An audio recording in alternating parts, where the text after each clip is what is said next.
Welcome to Brands Decoded podcast, where we speak with some of the best founders crafting the next generation of brands. I'm Rahul from Times Internet, where we back consumer internet companies. Hi, I'm Zoeb from Sauce VC that backs early stage consumer brands. We came together to build the Brands Decoded community where members eat, drink, sleep, and craft brands. Our guest today is Tarun Sharma, a mining engineer by education, but better known for engineering one of the most distinct brands of today, MCaffeine, a caffeine-based personal care brand. We'll hear from Tarun on his vision to dominate and own an ingredient. Pleasure to have you with us today, Tarun. Thanks for having me, Rahul. So, Tarun, before you started MCaffeine, we read that you wanted to build a chain of standardized salons where you could then perhaps implement your private label. So, of course, the salons were left behind, but the product stayed back. Tell us when and why the salon idea was dropped, and it became clear that MCaffeine was the way forward. Sure. So I think we started with having a OYO for salons, simplistically putting. We wanted to pick up existing inventory, standardize it, and then in my earlier stint with Boxit, I understood how hyperlocal marketing works. So wanted to use that learning and that experience and put it in the salon ecosystem and grow the top line of the existing salons. But all these salons would be full stack pet salons, what we called full stack brand, not a co-branded kind of a play. We realized that what we are doing is we are aggregating. We are aggregators of salons and services. And when we looked at aggregators as models across industries, so there was this cab thing, which is Ola and Uber, hotel thing, OYOs, and probably Amazon as well. In all these cases, standardizing the product was relatively easy as compared to what it is in salons. Salons are a mix of hospitality and, let's say, therapeutic nature of service. And that's where it became extremely complex to standardize it in a model which is at a one-arm distance. So a model wherein you own your own salon, you can do it. And a model where you just leave it to the franchisee owner and say that, I'm just selling it to you. Saal ka mujhe itna chahiye, and then we're done. Perfectly fine, they can do it. But in the middle model where you're taking care of the service by standardizing a lot of stuff, and there's a brand name associated, and you're working relatively closely as compared to the second option. But obviously, they are not your salon. The standardization part or that product part was extremely difficult. And we realized that it would take immense amount of money and effort to, let's say, build a 300 store chain. Always the idea was, if we get to a certain meaningful number in terms of number of salons, there will be a consumer product brand which will come out of these salons. It can be anything. It can be a professional brand. It can be a consumer brand which is originated from a salon. So hence, right from day one, we were experimenting with our own products in the salon, both with a long-term vision of kind of creating, spinning off a consumer product brand, but also to standardize our services using these products and have a quality control. And that's where we learned cosmetology and dermatology and the art and science of making not just the product, but the brand out of that product. And we did a very interesting experiment. We created one shampoo. We created one formulation. And there were multiple proteins, as in here. It was a shampoo. One we called oat protein and one we called silk protein. Consumers perceive the same shampoo very differently. And that's where we realized it is not just about making a product. There is a certain psychological association with the product. And that's where the brand play kind of comes into play. And that's where we realized making the product will not cut out for us. If we want to make a consumer brand out of it, we need to learn the art of the storytelling, the branding, the psychological association with the product. So MCaffeine, fundamentals of MCaffeine were learned in the salon model. And when we realized this model was not scalable, we slowly descaled it, used the money which we raised for salons, launched MCaffeine, and it's a very different story how MCaffeine happened, and used all our learnings and put it out in MCaffeine, and we still follow that. And we believe A CPG brand has a physiological play and a psychological. The lesser the difference between physiological and psychological, the sharper the brand can become, and more chances to right to exist, given the right execution, right to win. Fantastic. Tarun, so did you guys ended up opening a few salons and then, kind of pivoted? We had 12 salons in Mumbai.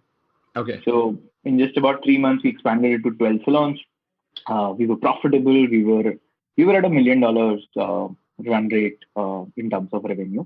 So the business was fine, but can we make out a 300, 500 store business model out of it was the question. But those were active, and then 12 salon over 6 months got descaled to zero. Very interesting, Tarun. And what part of your learnings from Box8 helped you with the salons, and then finally pivoting to Mcaffeine? I think Box8 was my first stint with the real world, I would say. I graduated from IIT Dhanbad. So funny story, it's a mining college. It's primarily known for mining and petroleum. I did electrical engineering there. Always a confused kid. Then took up a job in IT and HP and realized that I was really, really bad in that job. There were people who were excellent as compared to me. And then started something for 6 months, wrapped it up, and then joined Box8. In this period before joining Box8, I realized that I had a 10,000 feet view of the startup world and building a business from scratch and blah. Box8 gave me the real life experience, and I got an opportunity to build their front end model from first store to 40th store, and all the things from persistence, execution, focus, product, consumer. And we were a very consumer centric business, but it was food. It was very, very difficult to execute. We used to say a hungry customer is the most dangerous customer. And that's where it becomes extremely difficult to run a QSR business. So, right from making the right product every half an hour, consistently, to delivering it with the best of experience to the consumer and building all the systems around it. So I was managing close to about 900 people in Box8. So gave enough of experience to, build it from zero to a certain level. And day in and day out, my Box8 days helped me. And one of the things the Box8 founders used to tell, focus is the most underrated skill a founder has. There are a lot of jazz around. Focus se bada kuch nahi, and that's what we have been practicing for good 6 years now. Thanks for sharing that, Tarun. You're just shifting back to the story of Mcaffeine. In one of your other interviews, you stated that we want to be for coffee what Marico is for coconut. So, two parts of this question. One, why did you envision such a category or ingredient dominance as opposed to maybe other strategies such as, you have house of brands or multiple different ingredients? And the second is, part of the question, which is why be centered around caffeine? Right. So I'll answer the second first because that's where it started. I think from a brand or a consumer product brand architecture standpoint, we had this thesis that a brand having a right to exist needs to pass a 3-layer test. One is the product has to be supreme. The product has to be good, and else there's no repeat. Second, it has to fit in a segment. You can't, that's our thesis. You can't build a brand for 130 crore people in India for them, one brand. So hence it has to fit in a segment. Third, by the virtue of being a startup, we will never have the luxury of spending tremendous amount of money and saying "Dar ke aage jeet hai" with Hrithik Roshan on a Thar in a desert. So hence the brand needs to have an inherent psychological connect. If it is embedded in the brand, your right to exist kind of becomes stronger. This was this framework. But after this happy accident which happened with me, and in India we all love to give advices, and we are all doctors. My flatmate came and said that you put a green tea pack on your eye, and that's where caffeine got recognized, and we didn't invent it. Caffeine is one of the most oldest proposition for skincare in India. It goes back to the 10th century. There's a book in Persia called Canon of Medicine, which was written in 10th century. That's where the first literature of caffeine for skincare and hair care was noted. So during our research, we realized that caffeine has been oldest caffeine is popular in the past 30 years, caffeine पे बहुत सारी study कर दी गई थी because the Cokes and Starbucks of the world only on skincare and hair care. And physiologically, this is one of the few ingredients which is great for hair and skin both. You don't get that. You seldom get an ingredient which is great for both skincare and hair care. So physiologically, we were sorted by the ton of research which has happened in the last few decades, right? But there was always a part of why psychological. But when we zoomed out and said that we're going to make this brand for young millennials, internet savvy janta, we realized that they run on caffeine. Caffeine is a social connector. Had it been outside in a non-Zoom world, one of us would be drinking coffee or tea or chocolate. By the way, caffeine is present in tea, chocolate, and coffee. So if the world runs on caffeine, India runs on caffeine, there is inherent psychological connect with caffeine. That's where M-caffeine came into being. And how we have learned brand building is we've learned in the way of law of contraction. At the end of the day, brands own certain word, a certain sentiment. You can't own 10 different things. I mean, Domino's owns pizza. Domino's used to sell everything under the sun. Now, they have been selling pizza. They have been owning delivery. Brands, at the end of the day, own something. That's how M-caffeine was born in a way where it was fitting the framework, but it gave us a chance to kind of play that game of owning something. Now, was caffeine for skincare and hair care a big market? No. We are still being asked that question, that how big it can be. But that's for anything new as a category, right?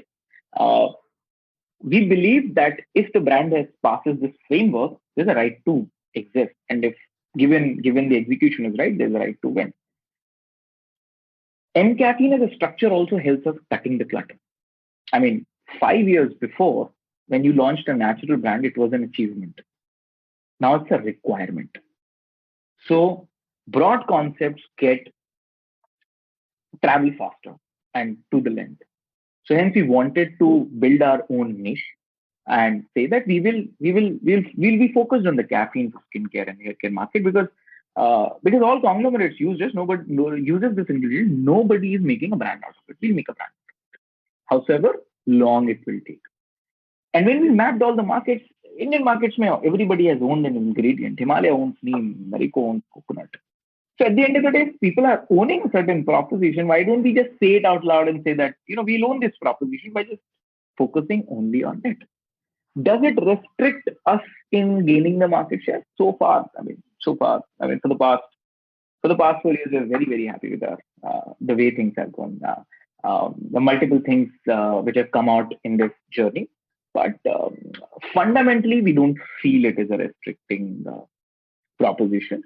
And it's a problem, right? It's a marketing problem, classical marketing. I want to make a campaign which is the most differentiated campaign, but it should travel 100 million impressions. Right? You can't have both sides of the world, right? At the end of the day, you need to find that quick balance around things. You can't, can you be distinctive? Yes. Can you be differentiated? Yes. But can you travel faster? Travel to length in terms of market size? That depends on a lot of things. With M-caffeine born out of this structure, we realized that there is a right to exist for us, and it slowly kind of manifested to a level where we said that we will start owning manifestations of caffeine, coffee being the first. So now coffee proposition is close to about 150 odd crores for us. And when we started, there was none. Now there are 82 plus brands, which does coffee and caffeine in one way or the other. So the thesis is very simple. Brands at the end of the day has to own a segment or a sentiment or a word. If they fail to do so, there's a good chance of getting lost in this overcrowded world. So hence coffee. And coffee is one of the manifestations. It's not just caffeine. We'll move beyond that as well. Awesome. I will follow up to that question. So if you look at the personal care space right now, the way many companies have looked at premiumization is by trying to introduce newer formats. For example, Soap, which is perhaps not the most premium format, is replaced by, let's say, body wash. Now, the way M Caffeine has approached it is fundamentally different. You have the same categories such as hair oil, shampoo, and bathing bar, but instead of these newer formats, you're focusing on a very differentiated experience.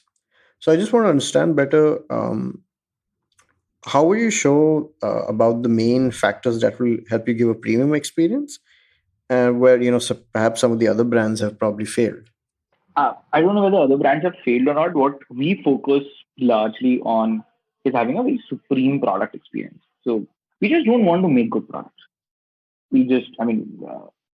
Great labs can make a good product.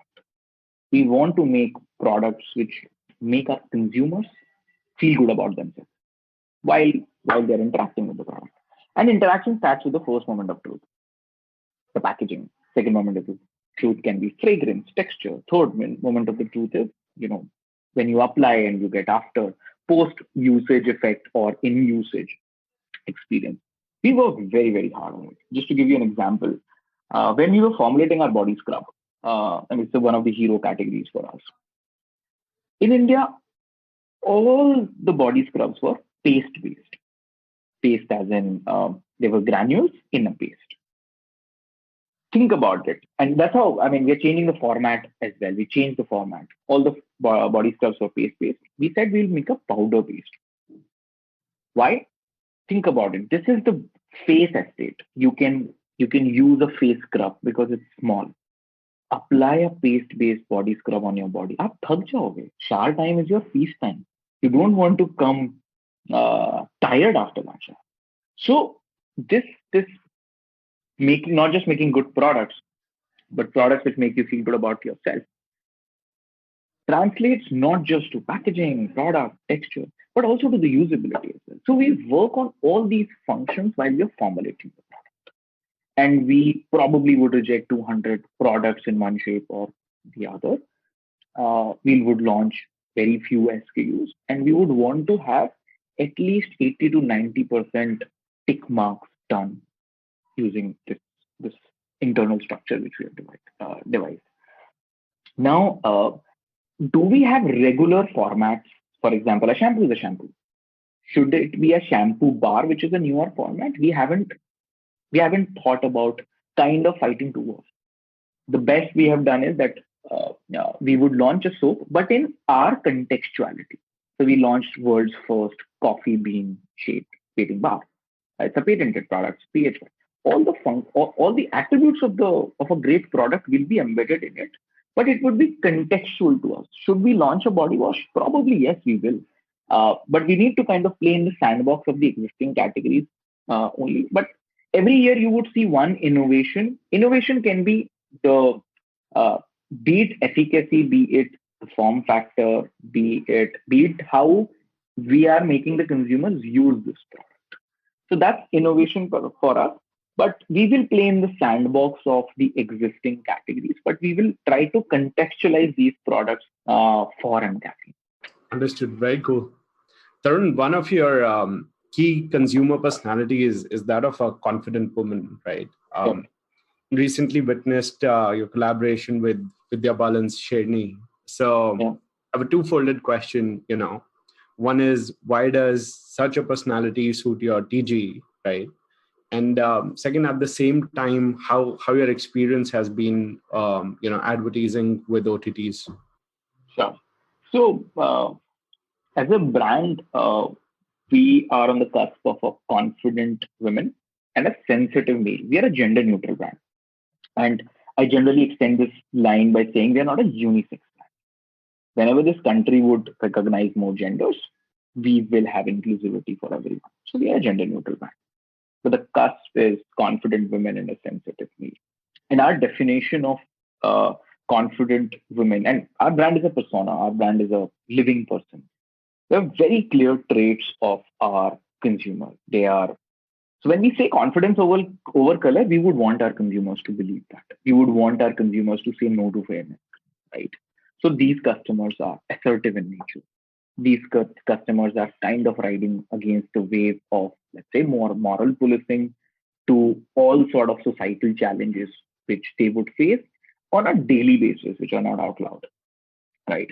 When we map these personalities of our consumer, be it female or male, we thought that this is becoming a person. That M caffeine as a person is this. That like I would define Rahul or Zoeb or you would define me. It's a person for us. And वो हिंदी में कहा जाता है ना समान विचारधाराओं वाले लोगों में बड़ी अच्छी दोस्ती होती है सो वी फाइंड समान विचारधाराएं across assets, be it an influencer, be it a show, be it a movie, or be it the protagonist in that movie. And with Sherni, we found that it's a perfect fit. Uh, Not just from the character standpoint, but the narrative standpoint as well, because we believe animal cruelty is bad, and brands need to speak out not just for that one statement, but for all statements which make the brand a person. So hence it was honestly it was more like a experiment for us in terms of advertising, not the fitment. Fitment we were very clear. So advertising, I think we didn't do much. It was later in the cycle. So Amazon team was kind enough to kind of execute everything in the given timeline. We got good response. It was more like a top of the funnel activity for us. Early results were okay, but we haven't ventured all out or let's say very aggressively in the OTT advertising. We're still on the social platform. Correct. I see M Caffeine, how you describe it is just amazing. You say that M Caffeine is a digital, natural, and visual brand, Yeah.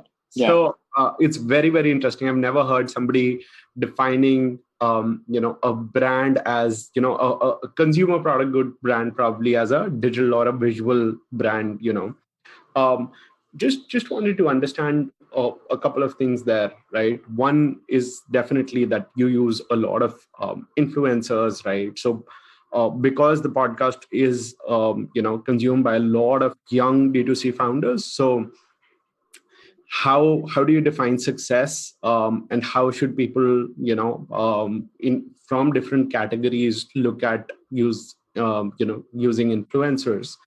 And second was, how do you look at more and more D2C brands becoming dependent on platforms like Instagram? And does it worry to you that tomorrow a small change in algorithm could perhaps badly hurt or increase the customer acquisition cost like many folds? Right. So I think on the first part, philosophically, we are a vertical brand. We're focused, and we call ourselves sharp branded. It is not for everyone. That's one, right? Hence, it fits in a certain segment. When we think brand as and caffeine as a brand as a person, what we try to do is we try to map the traits, what we call in the advertising world the interest, and we reach out to those people on internet. But fundamental philosophy is that if there are 10 people out there mapping to these traits, can we spend X rupees and reach out to them once, or we spend same money, same dollars, and reach out to them, let's say, 3 people 3 times? On internet, it is the most direct, and we call ourselves as D2C by marketing, not by distribution. And my PR team kills me for that. कि आप आधी PR तो वैसे ही चली गई. But we are D2C by marketing, right? I can be really, really in your screen. When that happens, and when we reach out to you 3 times on multiple channels or multiple formats, brand becomes a bit large in your head, right? And that has been the philosophy. Again, very vertical. Unlike a Unilever who would touch 10 people and 9 people would consume Unilever in one form. So fundamental philosophy of marketing has been that, it has to be incremental. You don't need to reach out to, let's say, 10 million people right at day one. Pick up your core and then keep on expanding that core. And how does that core expand? We work with KOLs across these interest segments, across these persona traits of the brand. For example, our consumer listens to the music when they are showering. That's the consumer insight which we have got. Now, music is one, but you're just not listening to the music. You're having a gala time under your shower. So you might be interested in dance as well. So these traits become the point of access for us, be it an influencer, be it a web series, be it the classical ads which we run. And we try to box the customer, because if somebody is interested in music, they would always follow Sejal Kumar as well, and probably they would see our sponsored ad and an influencer talking about it and a YouTube video integration, and they would say, "This brand is all over the place. Let me give it a try." That's how the fundamental philosophy of marketing has been for MCaffeine, and it has been working well for us. As a success, we believe that our revenue per customer and our revenue by product density should be on the higher side. If we compare it to different brands, that means for the first you need to have a very high repeat, which we have. But at the second, we need to have a very high revenue by product density. That means think about Apple, think about Red Bull. We should not launch 100 products to make a 100 crore brand out of us. We did it at 18 products. We touched that mark, and now we are at let's say 28. We're growing steadily on that matrix. This is what fundamental success to us. And apart from great conversions, good CTR, good CPM, no, I mean we focus on these two things. If we acquire X many customers, are we getting is revenue by customer becoming denser? That means you need to work on repeat. You need to get your customers right with the right AUV, be it new or repeat, older. And second, you need not to launch 100 products to launch a 100 crore brand. These are success for us fundamentally. Now, is brand ecosystem dependent on Facebook and Instagram? Yes. There's no, or Google for that matter. There's no way out of it. And there's a problem, right? I mean, you want to be a D2C brand, and the marketplace helps you in a very different context. Your own platform helps you in a very different context. So इसमें सामंजस्य बना रहना पड़ेगा. They cannot be shifting towards it, right? This gives you scale. The marketplace gives you scale, but your D2C gives you your ability to improve becomes extremely high. Now, for a very large part of our time, we will be dependent on these platforms. Brands with certain amount of capital and certain amount of ability will invest in, let's say, top of the funnel activities where, at the end of the day, you will build more brand salience, more brand awareness. But if you're a digital brand, at the end of the day, consumer comes and Google and searches. Now, that is the most balanced funnel you can build. But for a while, I mean, I've been angel investing in like 3-4 brands, and my fundamental question that Facebook and Instagram has become very, very pricey. How as a new brand will access those customers at the right price point? And that's going to be the case for mature brands as well. The only difference is that brands like us needs to kind of invest heavily in brand awareness and brand salience activities. Eventually, it will come down on digital. It would be more like a pull has to push equation. Till the time we are pushing ourselves on Instagram and Facebook, there's a good chance things will be skewed to the platform. But at the moment we shift this entire equation to a pull system, there will be equilibrium if not it shifted to brand. Thanks for sharing that, Tarun. So I have a bit more of a tactical question. So while we were visiting your website and your social media, we noticed the word addicted was used everywhere. So 2 parts, like one, what was the reason for using this word? And secondly, why is it so prevalent for the brand? Right. I'll tell you the joke first and then the reason. I think humor should be a part of all our interactions. One of the very sound VCs in the system asked that, what does it take an X to do a caffeine and kill you? It takes some bit of money. I mean, we have at least relatively harder than probably 2 years before to build a caffeine only brand. So what's your unfair advantage and all sorts of, big chats. So, it is our addiction to caffeine. Nobody is as addicted as we are to caffeine because, somebody is addicted to customization, somebody is addicted to natural, somebody is addicted to the on-trend innovation, which is, let's say, which is the most popular ingredient right now. Everybody is kind of passionate about their own philosophies of building brand. We are addicted to caffeine. And अब sir देख लेंगे. So that is the joke. But on a serious note, I think we believe that whatever we are doing at Caffeine, it is with this extreme amount of passion. Be it our endeavor to build a clean label brand. I mean, we are going places to make sure that we are one of the most clean label brand. We are PETA certified, we are vegan, we are nature certified, we are toxin free. We don't test on animals. But at the same time, right from day one, we have taken a call. We will not use plastic. We our 80% of our portfolio is glass. And the first statement is our delivery it will break it. Everything can be managed if we are building around it, right? So in let's say this clean label thing, right? When we are formulating product, we reject 200 products.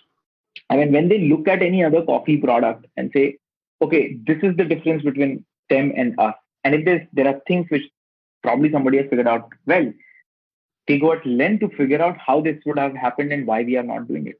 That's so passionate / addicted, and hence that philosophy. And we call ourselves caffeine addicts. So Tarun, so it's not only the team. I think the customer is also getting addicted, right? And while we're talking about addiction, and products are probably something that consumers need on a month-to-month basis. So are we looking at MCaffeine starting a subscription service any soon? We have contemplated that for a very long time, and internally we have this huge divide, and it's not a divide which is like a 1 feet away divide. It's a huge divide. One part of the founders, one part of the five. We have 5 partners, and one team of the partners is saying that we should. It's a natural extension to our loyalty program. And one set of team is saying that in India, subscriptions have never worked historically. Probably in the next 12 months, we should be able to come to a conclusion. And my sense is we lean towards a subscription because there will be a cohort of customers who would require our products with a certain frequency. It's just that probably that cohort is to a certain level, which makes sense for us to do subscription right now. But probably in the next 12 months, this cohort would become 5 to 6x from what it is right now. And at that point of time, probably financially, effort-wise, everything makes sense. So we will do it, but not, let's say, in a quarter or two, probably in the next year. Thank you for sharing your plans for social. So I just want to get back to asking questions about brand, since you speak so well about it.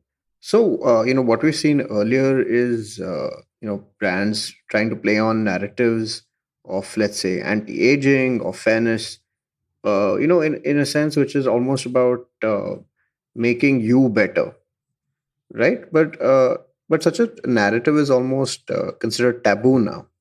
Whereas at the core of what you're trying to drive at MCaffeine is about making the consumer feel better, which is a very different kind of narrative.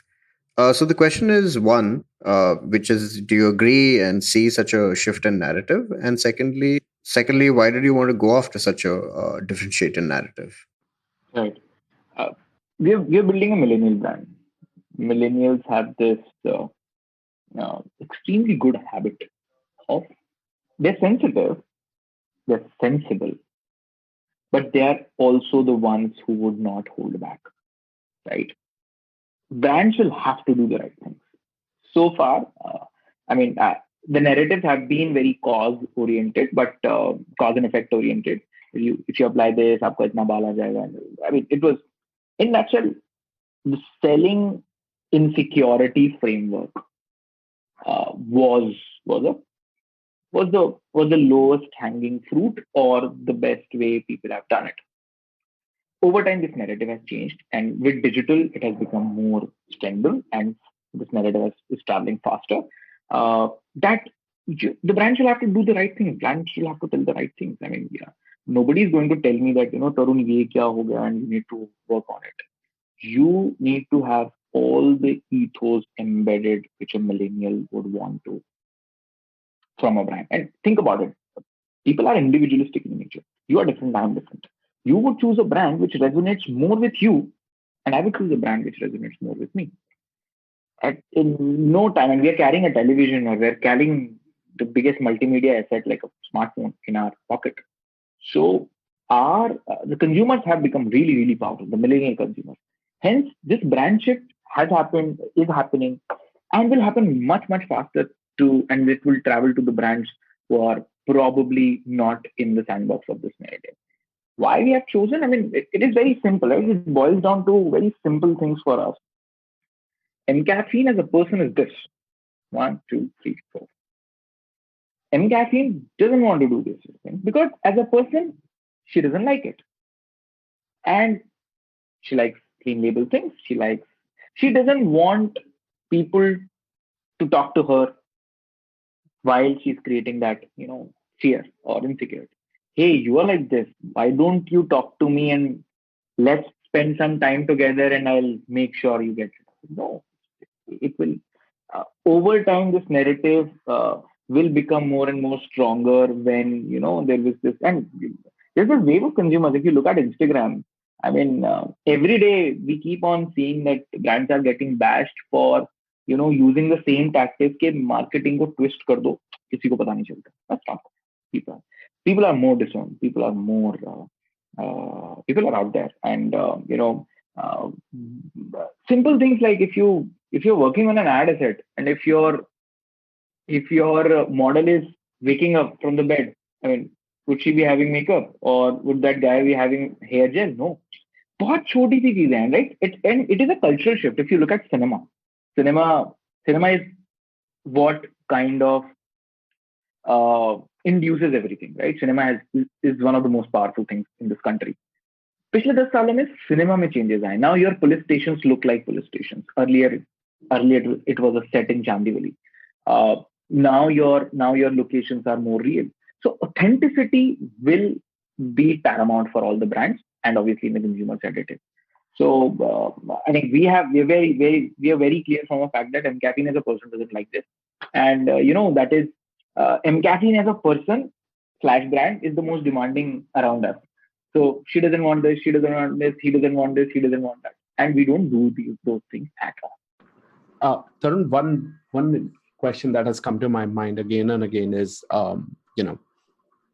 what is stopping you to enter modern trade now? I know that 100% of your orders are taken online, right? But what's the delay, or is there a different strategy overall? Right. I like the word delay because I think we have delayed it a bit. Honestly, 2020 would have been the year where we would have went offline. It is from a very different reason rather than online getting stagnant. I mean, a lot of brands goes offline because the channel expansion is needed.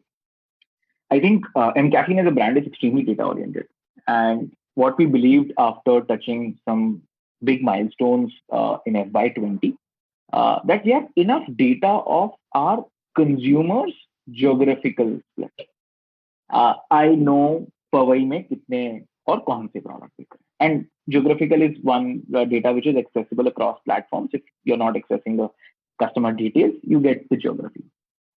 So our philosophy was that we will use this humongous amount of data to make sure that our offline becomes more efficient and better.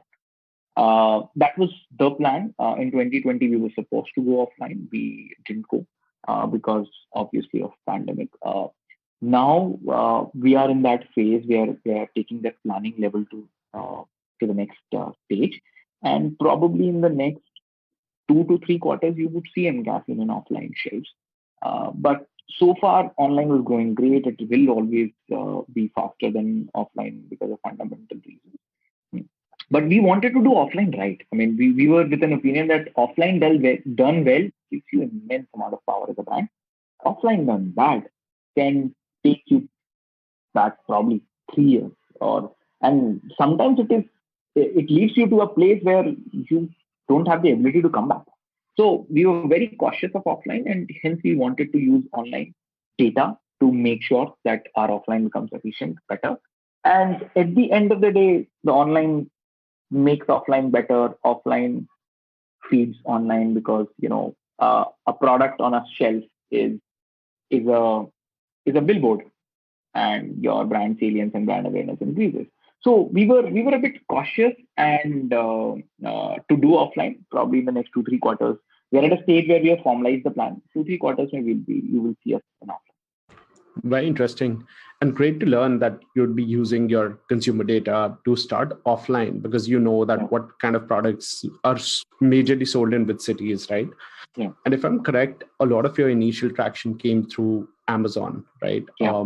So how important is it for brands to master one particular, marketplace, or essentially, do you agree that some brands should just head on go directly and push only and only their own website?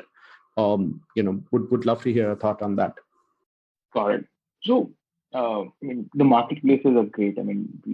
All the brands would require the marketplaces until unless their business model doesn't allow you to kind of access those platforms. If you need scale, if you need growth, marketplaces are the easiest way to go. And you just don't need growth from a top line angle. Your operations, your manufacturing, economies of scale, everything happens when stuff moves. So and it is easier. It is easier to get some level of confidence in the product on certain your back-end operations, on certain things around content. Basic चीजों पे you get confidence from early traction on, let's say, Amazon, Nykaa, Myntra, etc. So it has to be more balanced. The brand needs to be taking a very balanced view of why these channels are important. So if marketplaces are important for growth, you will end up selling a lot of stuff, but is the brand getting created is something which we need to answer for yourself. And that's where your D2C platform comes. Nobody is going to tell your story better than yourself. So you need to have your own platform. You need to tell your story the way you would want to. And at some point of time, when you start gaining traction on these platforms, there is a time when you become more aware in the prospect's mind. That's where you can start pushing your platform. But we never tried 0 or 1. We said that, yahi karenge, ya ye karenge. We always had a website from day one. We always were kind of working on it. But at the same time, the objective of a marketplace and an objective of a D2C website was very, very clear in our head. And we constantly ran towards that objective rather than wanting this guy to perform like this guy or this guy to perform like this.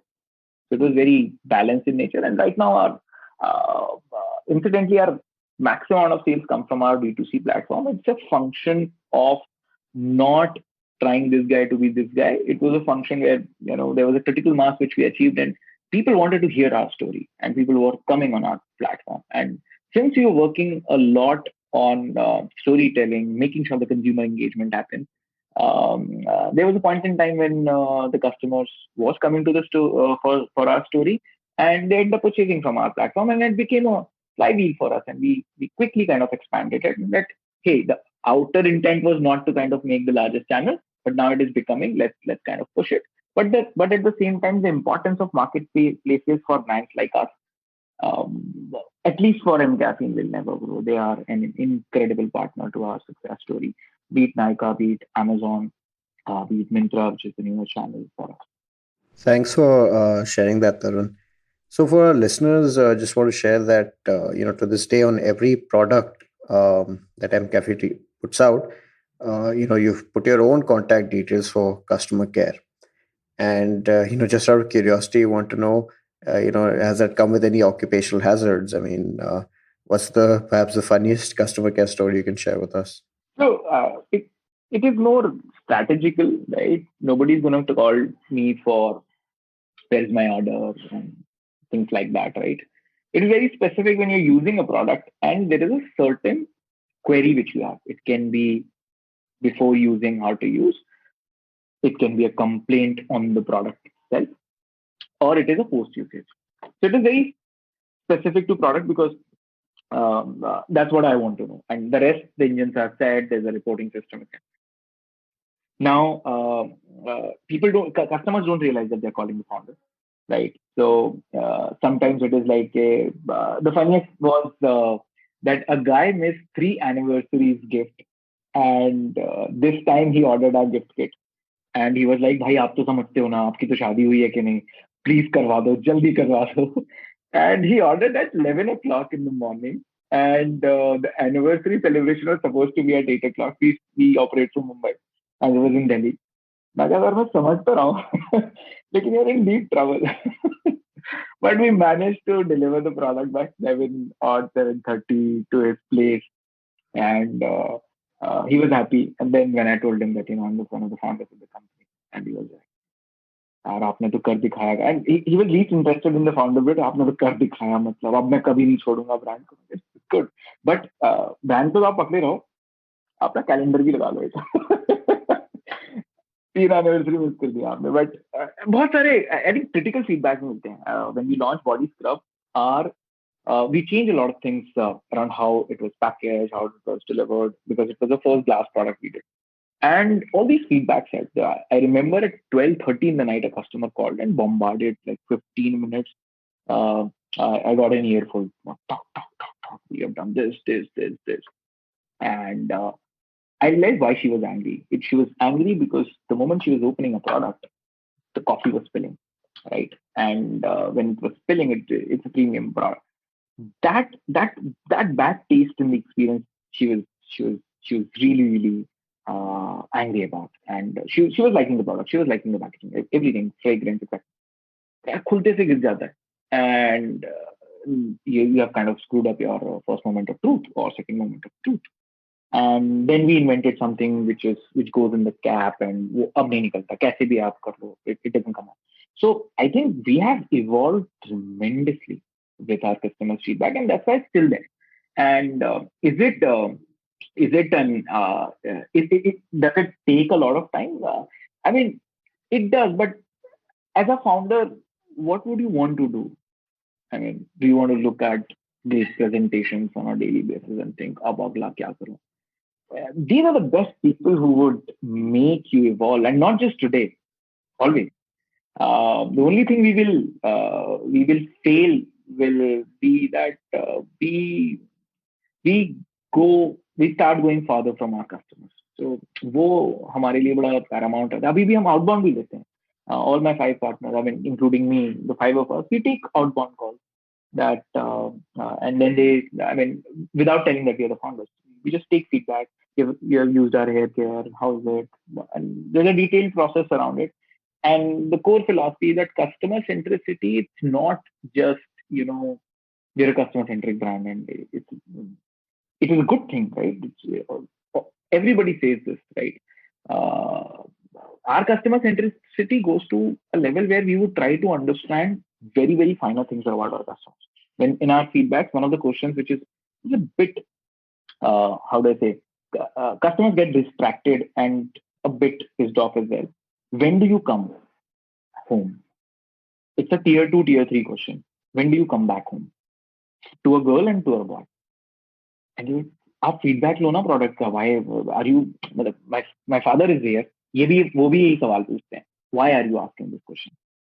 It is to know the extent to which this customer will go out to show or to feel that, they are as good as a consumer in probably Bombay or a London or a Bangalore. Because बड़े शहरों में ना we get this Starbucks, HRC, social. We have a lot of consumption assets which tell you that you are up there as a millennial customer. But think about somebody in Gwalior. They don't have. And that's where internet comes into play. And since the customer can see the Mumbai customer life, the choices of consumption assets will kind of become flat and democratized. And that's where brands like us and the new age brand challenger brands come into picture. And that's how our more than 50% of sales come from tier 2 and tier 3. So that's how we are very Lukha people. We only talk to customers. Agreed. I think we should also join this group of Lukha people. We'll get many more insights. Thanks so much, Tarun, again for joining us on the podcast today. Dear listeners, if you liked the episode, please do share it with others, and don't forget to subscribe to the podcast and share any feedback with us on Twitter. Our handle is @kcap_in.